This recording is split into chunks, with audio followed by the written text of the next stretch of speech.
Last year, the world spent more than $2.4 trillion on military expenditures. That's for tanks, jets, naval fleets, and soldiers, all the tools of traditional national security. By contrast, the United Nations estimates that ending extreme poverty and hunger worldwide, two of the leading causes of death and instability, would cost roughly $300 billion per year. We spend 8 times more preparing for conflicts that might happen than we do solving crises that are happening right now every single day. This imbalance raises a profound question, not just about policy, but about perspective. What does it really mean to be secure? Is security about defending borders or protecting lives? Is a country secure if its people are starving, sick, or living in fear? In this video, we'll consider the idea of human security, a framework that shifts the focus of international relations away from armies and towards people.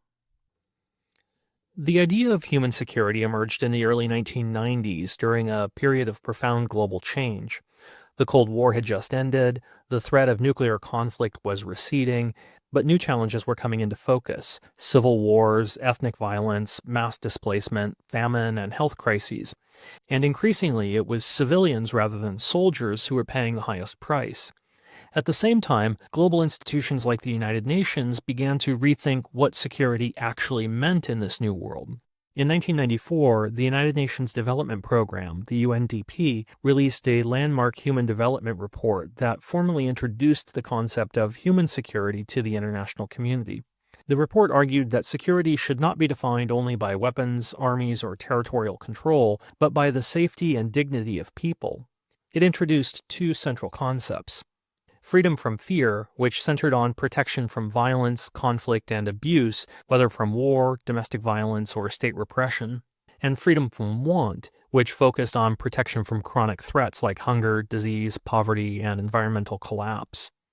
These ideas weren't new. Indeed, they echoed the language used by Franklin Roosevelt in his famous Four Freedoms speech during World War II. But placing them at the center of global security discourse represented a major paradigm shift.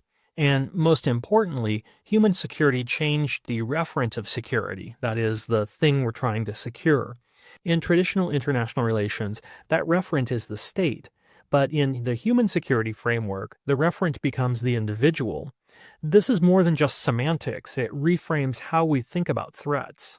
After this foundational shift, policymakers began to diverge on how broadly human security should be defined.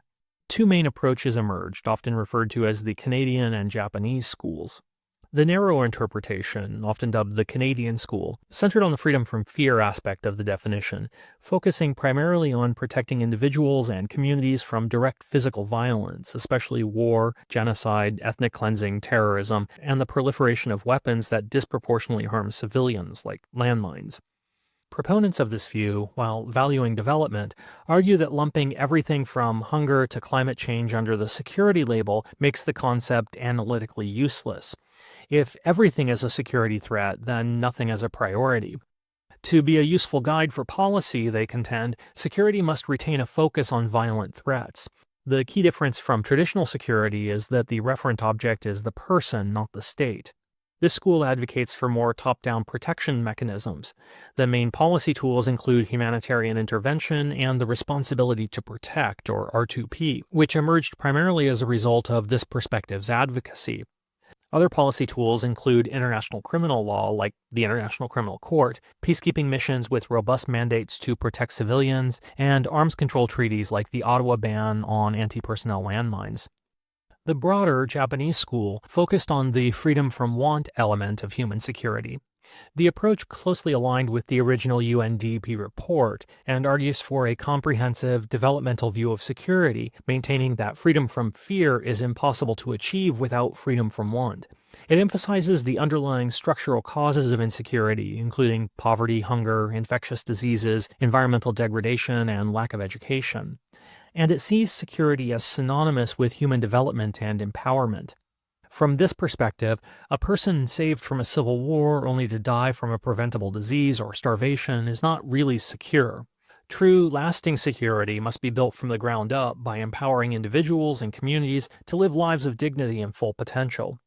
It addresses the root causes of conflict rather than just its violent symptoms.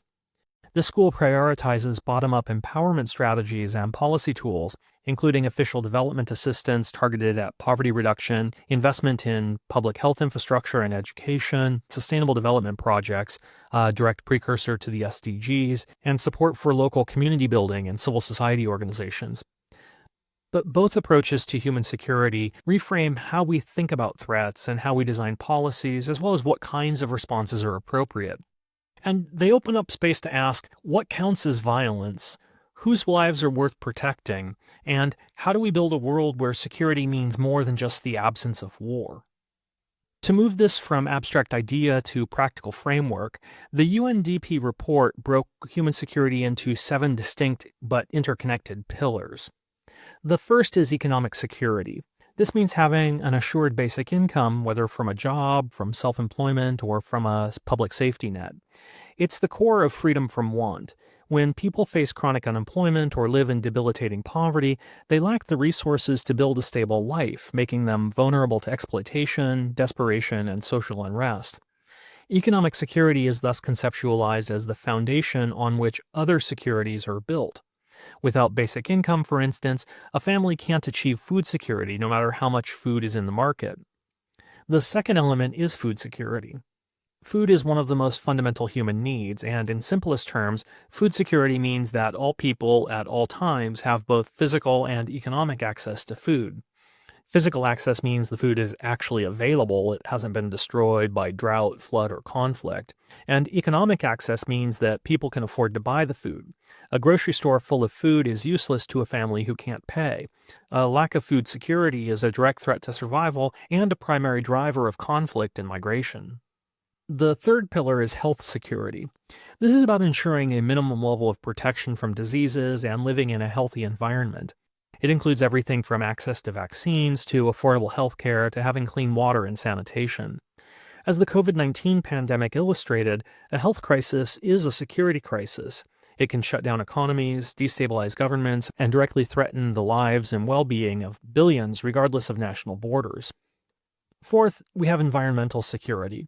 This pillar protects people both from the immediate dangers of natural disasters, like the wildfires we see in California or the hurricanes that ravage the American South, and the long-term threats of human-induced climate change. This includes water scarcity, deforestation, and sea level rise. Environmental degradation is a threat multiplier, as it makes other problems like food insecurity and conflict over resources worse. Fifth is personal security. This is the core of the freedom from fear. It's about protecting people from physical violence. That violence can come from the state, such as torture or political repression. It can come from other states, as in war, or it can come from other people in the form of crime, gang violence, or domestic abuse. Without personal security, a person cannot be safe in their own home or community, and society cannot function. Sixth is community security. This pillar focuses on protecting the cultural identity and integrity of communities. It's about shielding people, especially ethnic and religious minorities, from the loss of their traditional relationships and values, and from sectarian violence. As we've considered in another video, many of the world's most brutal conflicts today are fought not between countries, but between different communities within a country. Protecting these identities is essential for preventing civil war and even genocide. The final pillar is political security. This is about living in a society that honors and protects basic human rights. It's the freedom to have a voice in government, to express opinions without fear of imprisonment, and to be free of political oppression and state repression. Without political security, citizens have no recourse against a tyrannical government, making them vulnerable to the whims of those in power. Together, these pillars remind us that security is multidimensional. A country may be at peace, but if people are hungry, sick, abused, or silenced, they're not secure. And critically, these dimensions are interconnected. A drought can lead to food insecurity, which can displace communities, spark violence, and undermine political stability. Human security is not just about isolated issues, it's about the systems that hold people's lives together. Or in the words of the original 1994 Human Development Report, the world can never be at peace unless people have security in their daily lives. Future conflict may often be within nations rather than between them, with their origins buried deep in growing socioeconomic deprivation and disparities. The search for security in such a milieu lies in development, not in arms. Each of these pillars represents a different vision of vulnerability, but in today's world, these vulnerabilities rarely exist in isolation. That's why, for many IR scholars and policymakers, human security represents a necessary rethinking of what security must mean in a world defined by complexity, inequality, and cascading risks. Indeed, many scholars now describe our current moment as one of a polycrisis. Adam Tooze powerfully articulates this concept not just as a situation with many simultaneous problems, but as a condition where the crises interact in such a way that the whole system is even more dangerous than the sum of its parts. In his view, it's not simply that we have multiple problems at once, it's that their interactions create cascading, unpredictable risks that overwhelm our capacity to respond. For example, climate change doesn't just cause environmental harm, it interacts with and amplifies other crises.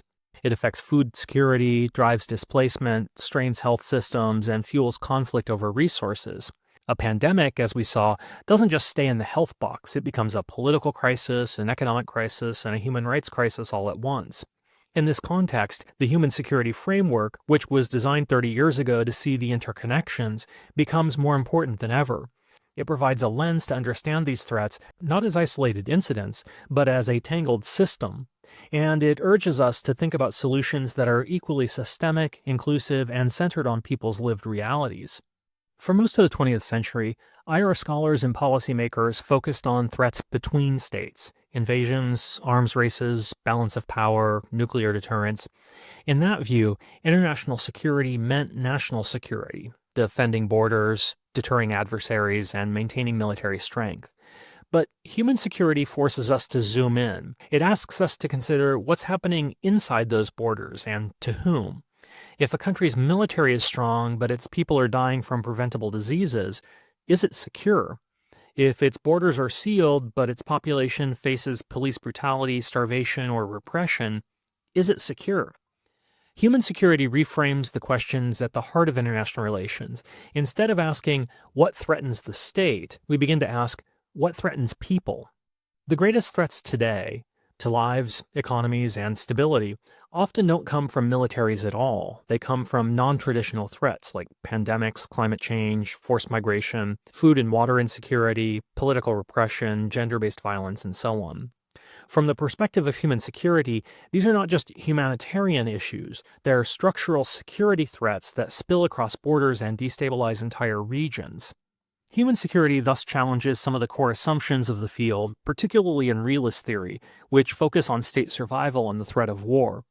It opens spaces for liberal, feminist, constructivist, and post-colonial approaches to security, approaches that examine identity, inequality, and global justice. And in practice, it reshapes global priorities. In many ways, the UN's 17 Sustainable Development Goals, from ending poverty to climate actions to gender equality, can be seen as global policy roadmaps for achieving human security. Peacekeeping missions now must protect civilians, not just monitor ceasefires. Humanitarian interventions must be judged not on sovereignty but on human costs. Climate agreements are now seen as security policy, and so on. As the former UN Secretary General Kofi Annan argued, today's real borders are not between nations, but between powerful and powerless, free and fettered, privileged and humiliated. Today, no walls can separate humanitarian or human rights crises in one part of the world from national security crises in another. It's one thing to say that human security matters, but who gets to feel secure and who doesn't? One of the most important insights from the human security perspective is that insecurity is not evenly distributed. Just as wealth and power are unevenly concentrated across the globe, so too are risks to people's basic survival and dignity. In much of the global south, threats like poverty, displacement, disease, and environmental degradation are parts of everyday life.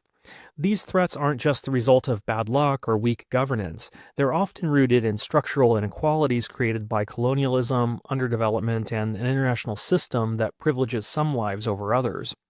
For example, climate change is overwhelmingly driven by emissions from wealthier countries, but its worst effects, droughts, floods, and food insecurity, disproportionately impact low-income and climate-vulnerable regions. The COVID-19 pandemic saw the hoarding of vaccines by countries in the global north, while frontline health workers in many African countries went unprotected for months. And conflicts in places like the Sahel, Yemen, and the Horn of Africa are fueled not just by local tensions, but by resource scarcity, arms flows, and global neglect. Human security provides a language for justice in international relations. It also illuminates how insecurity is deeply gendered. In conflicts, women and girls often face unique and targeted threats, from sexual violence used as a weapon of war to the loss of economic rights and exclusion from the peace process. Human security pushes us to ask, whose security are we prioritizing? Whose lives are protected by our policies and whose are ignored? What counts as a crisis and who gets to decide?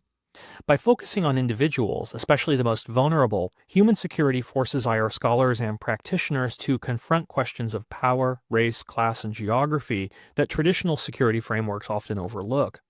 This is why human security is not just a moral appeal, it's a call for rethinking of the priorities of global institutions.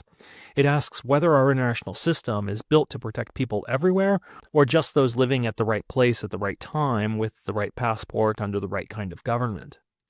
Human security has been praised for expanding our understanding of what security means, but it's also drawn plenty of criticism in both theory and practice. One of the most common critiques is that human security is too vague. By trying to include everything, from poverty and pandemics to political repression and climate change, critics argue that it loses analytical clarity. If everything is a security issue, then nothing is a priority. Scholars like Roland Paris have warned that unless the concept is more clearly defined, it risks becoming what he calls a shopping list rather than a strategy. From a realist perspective, the focus on human security may be well-intentioned, but it distracts from core threats like interstate violence, arms races, and nuclear deterrence. Realists argue that only states can provide real security, and that weakening state sovereignty by overemphasizing humanitarian concerns can actually make the international system more unstable, not less. Others see human security as political cover, a way for powerful states to justify interventions that serve their own interests. Think of how humanitarian language is sometimes used to legitimate military action, like in Kosovo, Libya, or Iraq, raising questions about whether human security is always practiced consistently or impartially. Critics point to the intervention in Libya, for example, while similar or worse crises in places like Yemen or Darfur did not prompt the same response, suggesting that geopolitical interests, not human suffering, often drive the decision to intervene. In this view, human security risks becoming a Western-centric framework, one that imposes certain values or governance models under the banner of protection. In response, feminist, postcolonial, and critical scholars argue that these critiques miss the point. Human security was never meant to be a technocratic checklist. It's a normative framework, a way to challenge whose security has historically been prioritized in global politics and whose has been ignored. From this perspective, calling something too broad is less a weakness and more a reflection of the complex, intersecting nature of insecurity, especially for marginalized groups. As David Roberts puts it, the question is not whether human security is too broad, but whether we're willing to admit that security has always been political. In the end, human security is messy, it's contested, it's hard to operationalize, but for its proponents, that's exactly what also makes it essential, especially in a world where the threats we face are increasingly borderless, systemic, and interconnected. Before we conclude, let's look at a few brief examples to show how the human security framework helps us understand global challenges in new ways and sometimes exposes what traditional security thinking overlooks. The Syrian crisis had many causes, but environmental stress, including the worst drought on record from 2006 to 2010, was a key factor that helped fuel displacement and discontent. Rural families lost their crops and moved into cities where unemployment and political frustration were steadily rising. When peaceful protests erupted in 2011, the government responded with force, sparking a civil conflict that killed hundreds of thousands and displaced millions. The Syrian conflict illustrates how environmental insecurity, economic marginalization, and state repression can feed into one another, and how failing to address human needs early can lead to catastrophic breakdown. The COVID-19 pandemic exposed massive weaknesses in the global human security architecture. Despite trillions spent every year on military preparedness, many countries struggled to provide even basic public health protections. In places with underfunded health systems or weak governance, the virus devastated lives and livelihoods. And while some countries hoarded vaccines, others, especially in the global south, waited for years for widespread access. The pandemic was a borderless crisis, one that couldn't be solved with military force, but required coordination, trust, and public health investment instead. That's human security. After the 1994 genocide, Rwanda was a failed state in almost every sense, politically fractured, economically devastated, and deeply traumatized. But in the years that followed, it made human security a national priority, focusing on rebuilding institutions, promoting reconciliation, and expanding healthcare and education access. While Rwanda's approach has been praised for its developmental and health outcomes, it's also been criticized by human rights organizations for suppressing political dissent and freedom of the press, creating a tension between different pillars of human security. These cases are diverse in cause, geography, and outcome, but they share a key insight. Security crises often begin long before the shooting starts. Whether it's drought, disease, displacement, or discrimination, the root causes of violence are deeply human, and so too are the paths to peace. Human security challenges us to rethink what security really means. It shifts the focus from protecting borders to protecting people, from tanks and treaties to food, health, and human rights and dignity. In this view, war isn't the only threat. Hunger, disease, climate change, and state violence are just as deadly and often more immediate. And security isn't just about preventing conflict, it's about building conditions where people can live free from fear and want.